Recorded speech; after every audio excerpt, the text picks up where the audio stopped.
Hello student, welcome to Abhyas Academy of Science, Chapter 1, Rotational Dynamics, and we are into lecture number 4, part 2.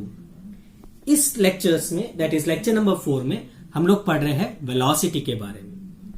Lecture 4 के part 1 में हमने पढ़ा था linear velocity के बारे में, है ना. velocity या speed बोल सकते हैं हम लोग. तो जब हमने देखा कि वेलोसिटी या स्पीड क्या इंडिकेट करता है, तो वेलोसिटी और स्पीड सिंपल टर्म में, चाहे वो लीनियर वेलोसिटी हो चाहे वो एंगुलर वेलोसिटी हो, सिंपल टर्म में वेलोसिटी या स्पीड क्या इंडिकेट करती है, कितना फास्ट ऑब्जेक्ट मूव हो रहा है. मेरी स्पीड 60 किलोमीटर पर आवर है, आपकी 100 किलोमीटर पर आवर है, तो किसकी स्पीड ज्यादा है? आपकी स्पीड ज्यादा है, क्योंकि और आपकी स्पीड ज्यादा होने से आपकी गाड़ी ज्यादा फास्ट चलेगी. तो कोई भी ऑब्जेक्ट कितना फास्ट मूव हो रहा है वो कहलाती है उसकी वेलोसिटी, या वो इंडिकेट किया जाता है उसके स्पीड से. चाहे वो स्ट्रेट लाइन मोशन हो तो तब हम उसको स्पीड, लीनियर स्पीड या लीनियर वेलोसिटी बोलते हैं. और अगर वो रोटेशनल मोशन हो या सर्कुलर मोशन हो, ठीक है, तो उसको बोला जाता है एंगुलर वेलोसिटी या एंगुलर स्पीड. अगर वेक्टर की बात करें तो एंगुलर वेलोसिटी, और स्केलर की बात करें तो उसी को हम लोग क्या बोलेंगे? Angular speed. ठीक है, तो आज हम एंगुलर वेलोसिटी के बारे में या एंगुलर स्पीड के बारे में पढ़ेंगे. ठीक है, अब अगेन ये वेलोसिटी है या स्पीड है, तो ये क्या इंडिकेट करती है? ये इंडिकेट करती है कि ऑब्जेक्ट कितना फास्ट मूव हो रहा. अब यहां मोशन कैसा है? Circular motion. तो ऑब्जेक्ट कितना फास्ट रोटेट हो रहा, वो उसकी क्या कहलाती है? एंगुलर स्पीड, या वेक्टर में अगर बोलना है तो that is nothing but angular velocity. ठीक है, so what is angular velocity? जैसे लीनियर वेलोसिटी क्या थी? Rate of change of displacement per unit time. But कौन सा डिस्प्लेसमेंट? Linear displacement. वैसे ही एंगुलर वेलोसिटी क्या रहेगी? Rate of time, rate of change of angular displacement. Angular velocity क्या रहेगी? Time rate of angular displacement या change in angular displacement per unit time. Linear velocity क्या थी? Change in linear displacement per unit time. तो suppose एक particle assume किया जो perform कर रहा है सर्कुलर मोशन. पार्टिकल ने स्टार्ट किया पॉइंट ए से, जो उसका इनिशियल पॉइंट था एट t इक्वल्स टू 0. ठीक है, फिर पॉइंट कुछ समय बाद गया कहां पे? बी पे. दैट इज बी उसका फाइनल पॉइंट था. उसको लगा time delta T. Final point तक के पहुंचने के लिए उसको लगा कितना टाइम? Delta T. और उसने डिस्प्लेसमेंट किया. और कैसा डिस्प्लेसमेंट किया? तो एंगुलर डिस्प्लेसमेंट किया. लेट अस से वो एंगुलर डिस्प्लेसमेंट कितना? Del theta. So angular velocity clear क्या होगी? Angular velocity is nothing but it is rate of change of displacement, that is which displacement? Angular displacement upon time. ये omega से denote होता है. ये आपको उसकी क्या देगा? एवरेज वैल्यू देगा. और ये जो है ये उसको आपको क्या देगा? Instantaneous value. ये आपको क्या देगा? Average value. ठीक है, तो एंगुलर वेलोसिटी को किससे डिनोट करते? ओमेगा से. और उसका डेफिनेशन क्या है? Rate of change of angular displacement या change in angular displacement per unit time. ये वाला फॉर्मूला आप यूज कर रहे हो. कब यूज करोगे? ये क्या देगा आपको? Average value. कब यूज करोगे? तो सपोज मैं बोल रहा हूं मैंने फैन ऑन किया, तो फैन ऑन किया तो इनिशियल वो भी घूम रहा है, वो भी कैसा मोशन परफॉर्म कर रहा है? एंगुलर मोशन, है ना. तो उस केस में वेलोसिटी कौन सी आएगी? एंगुलर वेलोसिटी या एंगुलर स्पीड. तो इनिशियली एंगुलर स्पीड क्या थी जब बटन बंद थी? 0. धीरे धीरे उसकी स्पीड क्या होने लग गई? चेंज होने लग गई. अब सपोज 4 वैल्यू चेंज हो रही है तो मैं सबका एवरेज लूंगा, तो that will be average value. Instantaneous value मतलब एक पर्टिकुलर पॉइंट पर, सपोज पॉइंट से यहां से उसने चालू किया, यहां तक वो पहुंचा, तो इस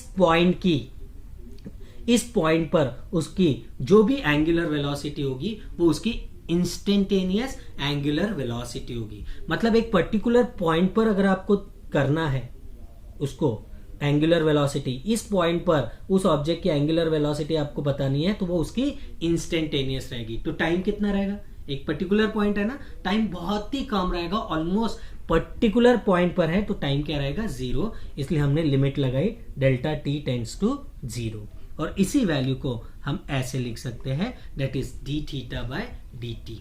क्लियर? ये फॉर्मूले, ये दोनों फॉर्मूले आपको क्या देंगे? Instantaneous value. लिमिट समझी क्यों ली है? क्योंकि मैं किसी एक पर्टिकुलर पॉइंट पर उसकी स्पीड ले रहा, एक पर्टिकुलर टाइम पर, एक पर्टिकुलर पॉइंट पर जब वो पहुंचा तब। अब पॉइंट पर है तो उसका चेंज, पोजीशन चेंज हो रही है क्या? नहीं। तो ऑलमोस्ट टाइम क्या रहेगा? 0। तो time delta t tends to 0, del theta upon del t. ये दोनों फॉर्मूले आपको उसकी इंस्टेंटेनियस वैल्यू देंगे, ये उसकी क्या देंगे? Average value.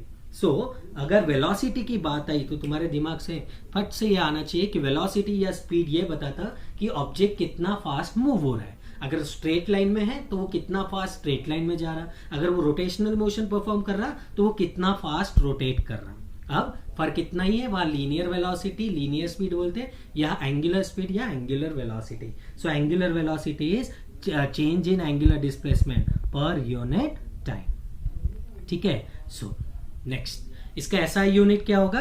तो हमने एंगुलर डिस्प्लेसमेंट का यूनिट पढ़ा था, दैट इज रेडियन। क्लियर? और यहां displacement, angular displacement upon time है, तो इसका ऐसा यूनिट क्या हुआ? रेडियन पर सेकेंड। क्लियर? नेक्स्ट, ये एक कैसी क्वांटिटी है एंगुलर वेलोसिटी? ये एक वेक्टर क्वांटिटी है। ठीक है? और इसका रूल वैसे ही, इसका डायरेक्शन वैसे ही निकाल सकते हैं। सिंस ये वेक्टर क्वांटिटी है तो वेक्टर को मैग्नीट्यूड और क्या रहता? डायरेक्शन। तो इसका दैट इज इसका डायरेक्शन वैसे ही निकाल सकते हैं जैसा हमने एंगुलर डिस्प्लेसमेंट का निकाला। कैसे? किस रूल से?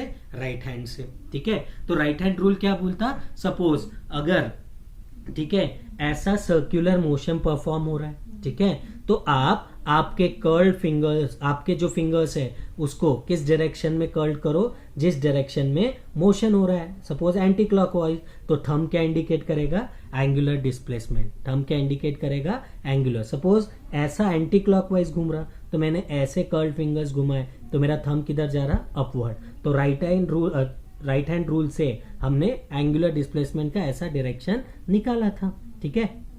क्लियर? अगर एंटी क्लॉकवाइज घूम रहा है तो थंब किधर जा रहा? नीचे।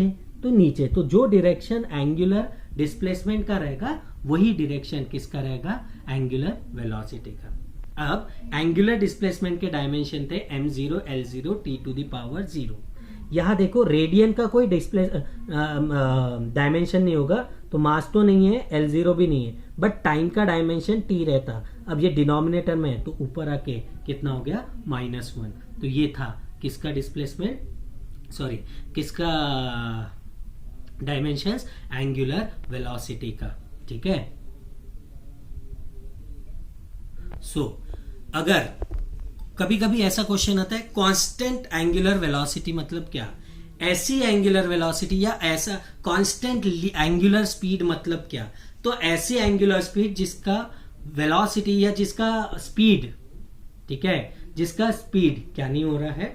चेंज नहीं हो रहा है। सपोज घड़ी के कांटे देखे होंगे आपने, जितने 60 सेकेंड में मिनट हैंड क्या आ जाता? वापस आ जाता। सॉरी, सेकेंड हैंड क्या आ जाता? वापस। उससे ज्यादा लगता है क्या? नहीं। और कभी देखा क्या 1 से 2 तक के घड़ी के कांटे को जाने के लिए अभी सपोज 5 सेकेंड लग गए, बाद में 2 से 3 जाने के लिए 10 सेकेंड लग रहे, ऐसा है क्या? नहीं। उसकी स्पीड क्या है? कांस्टेंट है। तो ऐसा सर्कुलर मोशन जिसमें स्पीड क्या रहती? कांस्टेंट। जैसे हमारा घड़ी के जो कांटे हैं वो कैसे? एक कांस्टेंट स्पीड, तीनों कांटे ले लो, एक कांस्टेंट स्पीड के साथ घूमते हैं, इसलिए उनको क्या बोला जाता है? उनकी स्पीड एंगुलर स्पीड, क्योंकि वो मोशन कैसा है? एंगुलर मोशन है। तो एंगुलर मोशन, एंगुलर स्पीड क्या है उनकी? कांस्टेंट। ऐसा मोशन जिसमें एंगुलर स्पीड कांस्टेंट रहती उसको यूनिफॉर्म सर्कुलर मोशन बोला जाता है। उसको यूनिफॉर्म सर्कुलर मोशन बोला जाता है। जैसे अर्थ भी सन के आजू बाजू घूमती है तो वो भी एक कांस्टेंट स्पीड के साथ घूमती है, तो उसकी स्पीड क्या है? Constant. So such a motion जहां angular speed will be constant is called as क्या? Uniform circular motion. ठीक है? बाकी नेक्स्ट क्लास